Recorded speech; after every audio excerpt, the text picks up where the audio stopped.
out the internet problems. That's perfect. 30 seconds before the show. Yeah. Hey everyone, welcome to Free League Showcase, our second session of the day. And this time, we're going to have a chat with the gentleman behind.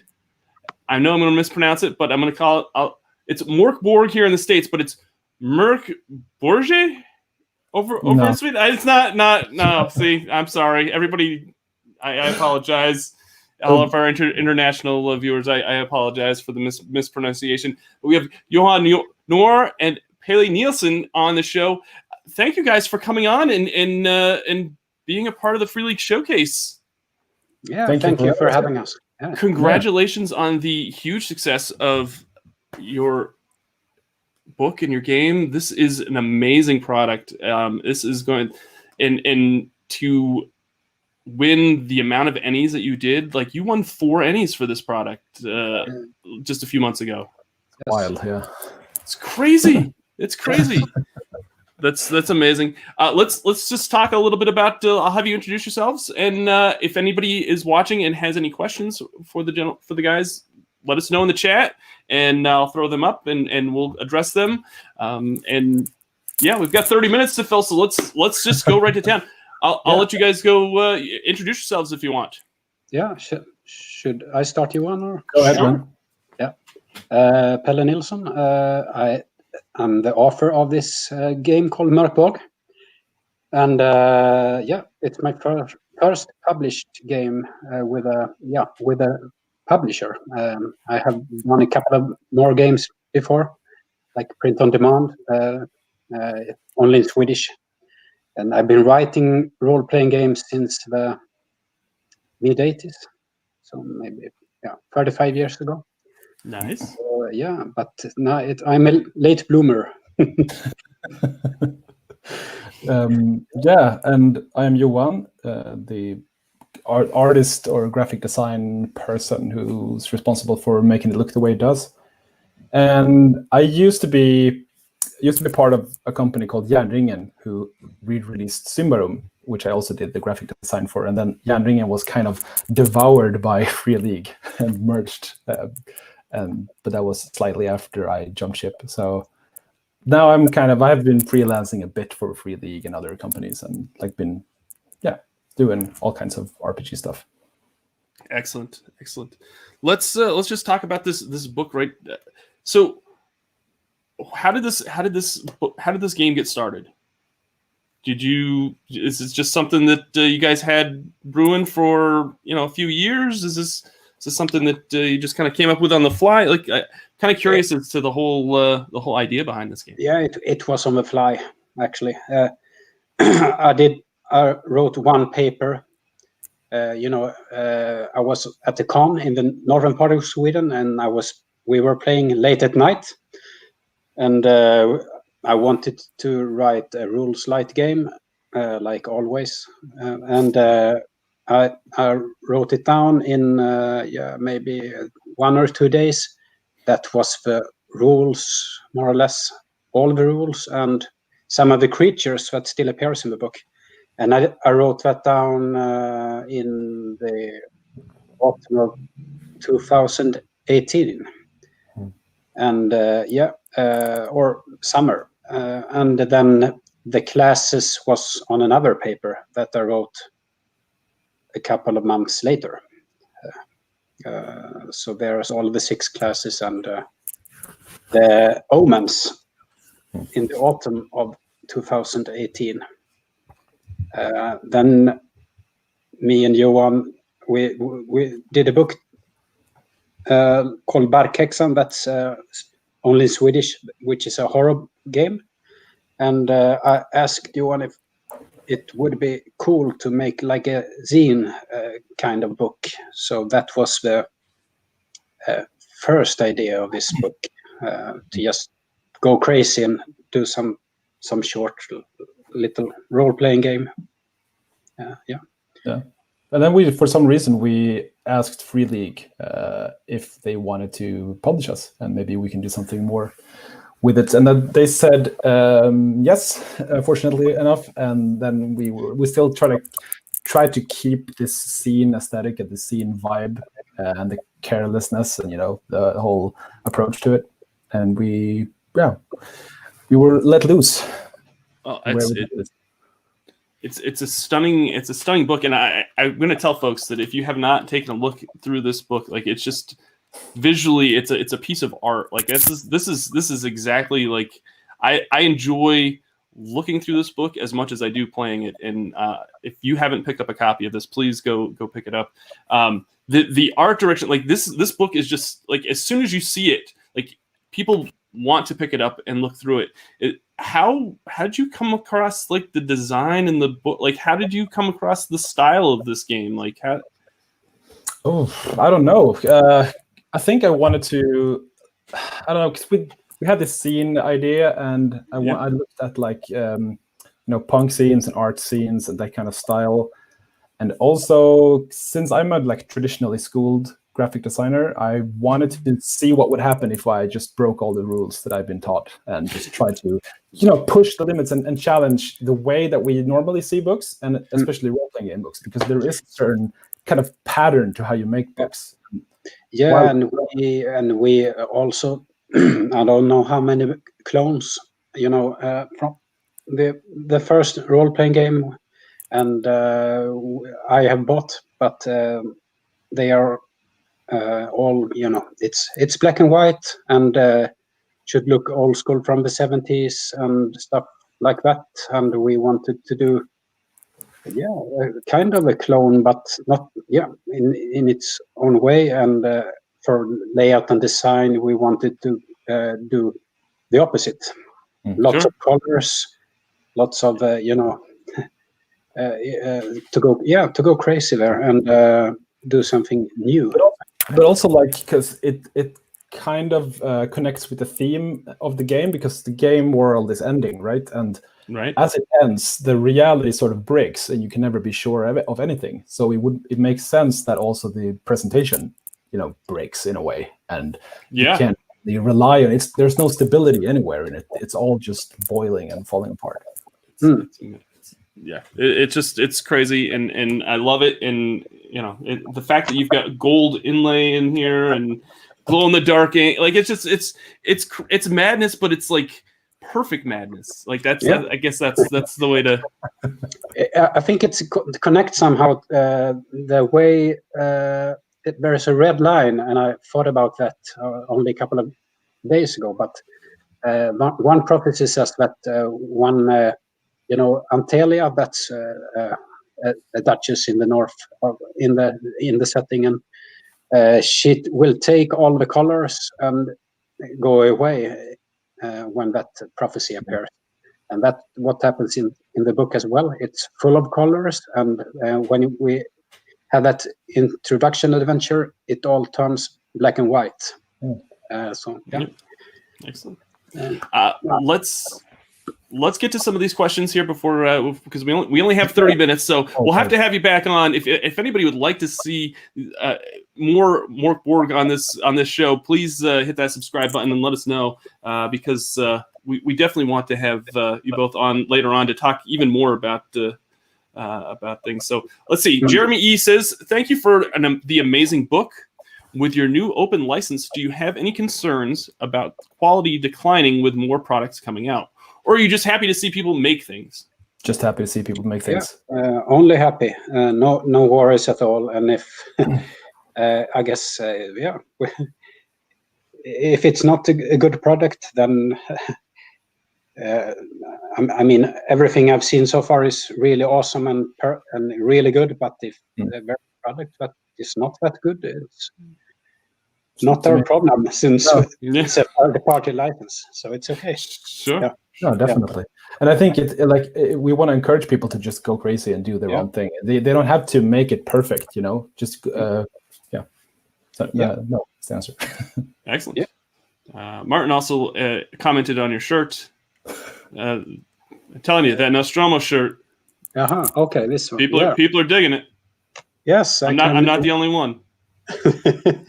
Yeah, I'm an alien nerd. What can I say? Yeah, that's all right. I am too. So, Jeremy also asks, do you have any plans, or would you like to move into RPG work full time? I think you both have quote unquote regular jobs too. Real boring jobs, yeah. We talked about this before we went live, and yeah, we did. I'm working with Corona COVID-19 testings in Sweden as my full-time day job. So I would definitely like to quit my job and work full-time with MÖRK BORG instead. It would be. On the other hand, it's a stable job, and it's the role-playing business is not that stable. So I cannot, put my faith into. As of now, maybe that change in the future, but we only have one product to lean on, and it's too risky. I mean, we both have kids and families, and and I think something happens when you turn your passion into work, as we talked about earlier. I mean, some people can make it work, and I'm not sure if I could handle stress being a part of this, because so far we've been very. We've said that if we at any time feel stressed during this, like we don't want to do it, because it's supposed to be just fun, and so far it's been more than that. So absolutely, it's like that. I mean, when it turns stressful in business, we might lose that passion, and I think that will show in the products we But I mean, I was a little bit burnt out after the core book. That was 35 or 40 versions of that before we were happy. Wow. We were proofreading, and I was a little bit perfectionist, exactly like Johan is, and we went through 40 versions and stuff like that, and then I did a lot of entries in the dungeon generator, which we released in August or something like that this year. And then after that, I felt I don't want to give a shit about this game for a month or something, and that's okay, because I have my job, and I guess if this was our job, I couldn't take that break and relax and get back to writing good stuff. I totally get that. Sometimes we just need a break from everything and just kind of refresh and get re-energized for the creative process. I know I do as a content creator. Let's see here. Jeremy E also says comment just to say thank you for being so active and supportive on your Discord. It is very appreciated. Thank you for being here. I will vouch and say that you do have a very great Discord channel, and if folks are interested in it, I'll try to get the link and put it in the description of this video. Yeah. Awesome. I'm sorry for not being as active as Johan, but I'm a bit older as well. Yeah, you are. I mean, you started writing role-playing games when I was born, so that says something. Let's see here. Philip, let's see here. Peter says, I haven't been this excited to run a game in years. Would you be okay to share how many copies it has sold? Do we even know? Yeah, I know it's been reprinted. I know there's been like a three printing. It's kind of a second version of a third printing, I think, or second batch, or whatever you call it, of a third printing. But honestly, we don't know the exact numbers yet, because Free League. No, but it's a lot. Keep that to ourselves. I'm not sure if we are allowed to. No, just leave it. Numbers. I don't know. Sure, but it's thousands of copies. One thing is we've sold out at the worst possible times always. Just when we released and just when we won the ENNIEs, right? Well, when we released the book, and then we won. The second time was when we won the ENNIEs. Both of those. Everyone wanted to buy it. No, sorry. So that's been super frustrating to just sit there and read all these comments where people are like, "Oh, I just want to buy your book. Can I do that?" Yeah. No, sorry. been printed. Well, It seems like the book is damned somehow. It is somehow. well, it doesn't help that we have to burn the book once we're done playing. Yeah. You know, I mean, I've bought 3 copies myself just because I don't want to. I want to make sure that once I burn a copy, I have a copy in the, ready to go. Yeah, it's Bloodthirsty there's a lot of chemicals in the book. Shouldn't breathe. It's really hard to burn. It's really difficult. Let's see here. K Mike says, are there any plans to further develop the setting with locations, lore, or resources for campaign play? P.S. Thanks for the fantastic game. Yeah, thanks. I don't want to ruin any magic. You can do that if you tell what you're about to do. But I mean, for me, it's impossible to quit writing, and there will be more books in the future. And I can promise that that book will be out next year. That's as much as I can tell. Okay, but sure. Yeah. There will be more stuff, books and other things. Yeah. The thing is, also we have lots of people want to collaborate, and we say yes. Maybe too often. I don't know, but that also put official things from us on hold, because for me it's impossible to, not for Johan, but for me it's impossible to work on 3 or 4 different things at the same time. Maybe 1 or 2 things that's perfect for me. Johan is more flexible, but I get stressed out if there's too much going on at the same time. So yeah, but in a couple of months I really want to focus on official stuff coming from us 100%. So there will be some more stuff. I have everything is I have a framework inside my head that is 100% ready. I just need to write it down. Yeah, just get a hammer. Philip Reed says, the visuals make me think of David Carson's work in the 90s. This is a very good thing. Was there any, did you draw inspiration from anybody as you were coming up with the design for the look of this book? Sure, yeah. I can't name any names really, but I come from an editorial graphic design background, and a lot of the inspiration I think are from like magazine design and that sort of visuals. But also things like video games or computer games or creepypasta or anything. Sure. And so I try to look for inspiration anywhere but role-playing games. Nice. So, I like it. Bertram Miller asks, are you guys thinking of tackling any other genres now that you have dealt a spiked flail to the face of the fantasy genre?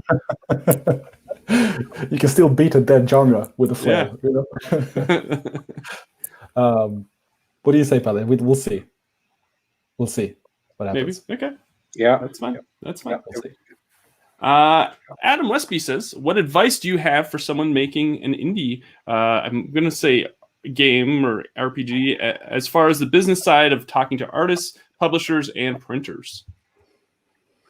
I think one thing that I learned from doing the first Kickstarter was don't be afraid to just ask the people that you look up to or that you like or whatever. Just send an email and just pitch what you have. They're just people, and most of them like cool stuff. So if you're confident and you like what you're doing, then maybe they will too, I think. And I've said this in previous streams that I've never seen an industry that likes to help each other out. Like a lot of publishers, a lot of designers, they look at each other as, what's the word I'm looking for? I can't think of it.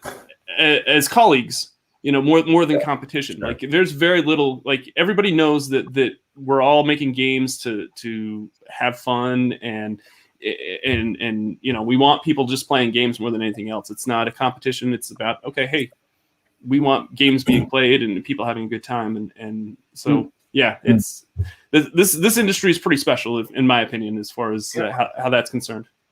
Yeah, I guess for me and Johan, it's we are lucky that we want to work together, and so Johan don't need to pay me for writing, and I don't need to pay Johan for drawing. We do this for free. Yeah, that's perfect. So for ourselves, so we can work for free at the time, the pace we want to, and and Johan is very talented. So it's not when I ask like Hi Matt the Catastrophe to make a tape with us, and I send some pictures that Johan has made. They said yes immediately and stuff like that. So we are a bit lucky, I guess, or I am a bit lucky, we are a bit lucky. We are. Yeah. But like Johan said, you should never be afraid to ask people, and the guys you admire, if they want to do some kind of collaboration and stuff like that. Yeah. Excellent. Let's see here. Bones and Banner says, I read through MÖRK BORG the first time in a cellar cafe in old town Stockholm. It felt very fitting. Yeah, that's very fitting. Very. I mean, it was originally a pub game, so it's very fitting. Maybe nice. It was, Like so none in Old Town, maybe. Yeah, I wrote the main part of the game at a cafe in Kungsholmen in Stockholm. So yeah, the main part of it. So it's Let's see here. Question says plans to bring MÖRK BORG to Brazil. It's a wonderful surprise how the game has fans here and grows every day. Not at the moment, unfortunately. We've had a few questions about translations from a lot of different languages, but as of now, nothing is definitive or definite. But we want to focus entirely on the English and the Swedish right now, at least. But we'll see what happens in the future. Like we won't close that door permanently. Solomon Kane asks, are comparisons to Lamentations of the Flame Princess and MÖRK BORG fair? What do you think the differences are? I think there are similarities in system because they're both based on old school games, but there are a lot of differences as well in tone and vibe.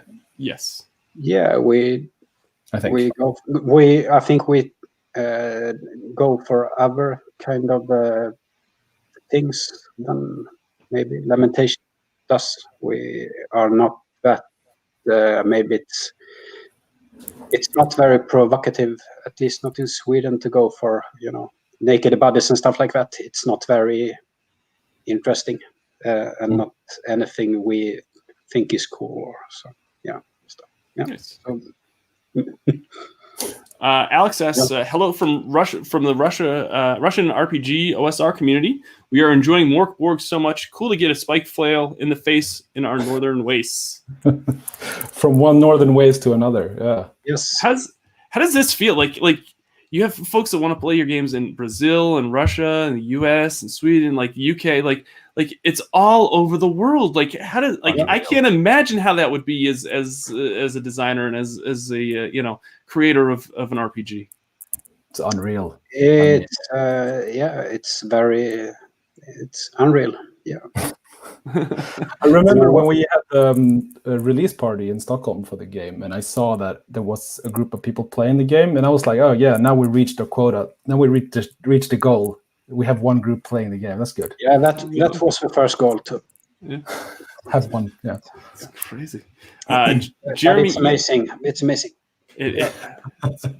Jeremy E asks, any Night Yeast 2 secrets you can hint at? No, not much. I'm writing for that second issue, and I can't. Okay. Some few pages in that zine. That's one of the things I did, and it's a secret still. Don't think I'm allowed to tell what it's all about, but maybe it will be a surprise for some people. Yeah. Pan asks, there's a cult here in Poland. They are calling themselves NRD. They injected me with Mörk Borg, and I'm addicted now. How to defeat them? I don't know that specific cult, but yeah, I don't know. Violence is always an option. Yes.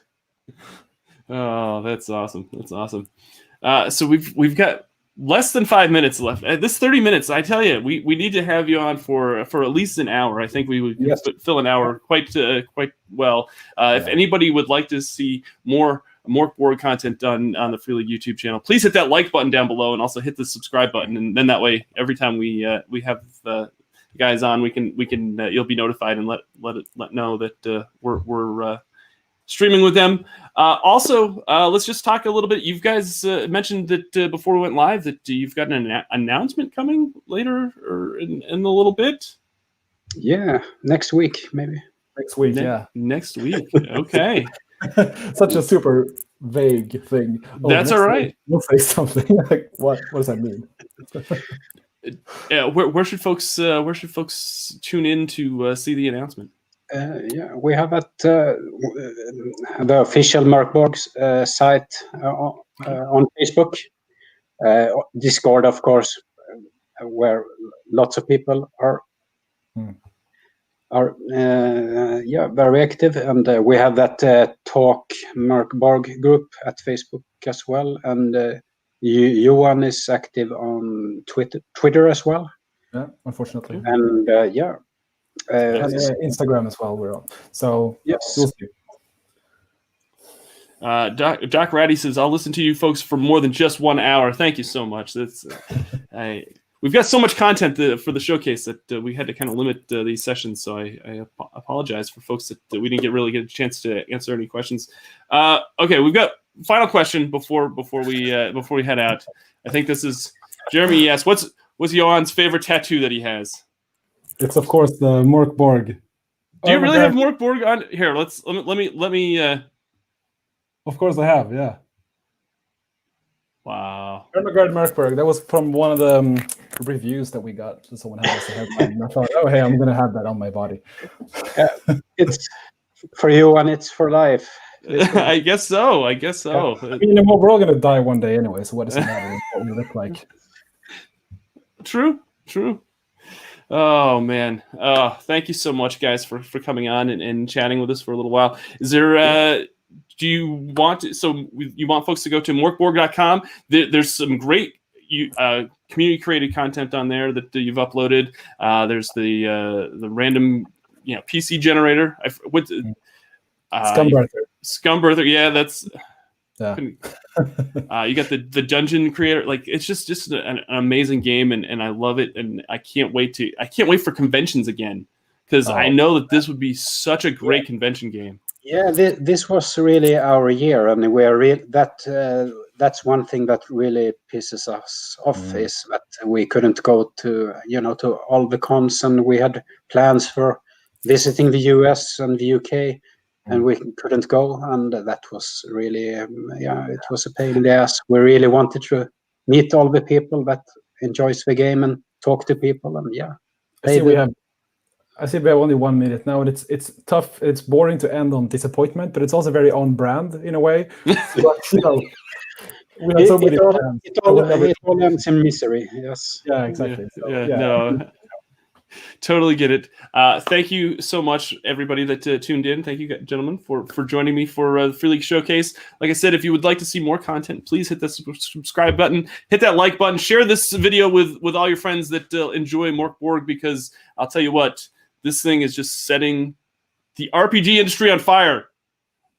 and it's amazing to see. I'm so excited for all the success that it's having. So, all right, folks, that's going to do it. We'll be back in a little bit with another interview with and another session with Drew Gaska, the head writer for Alien RPG. We'll see you in a little bit. Bye now.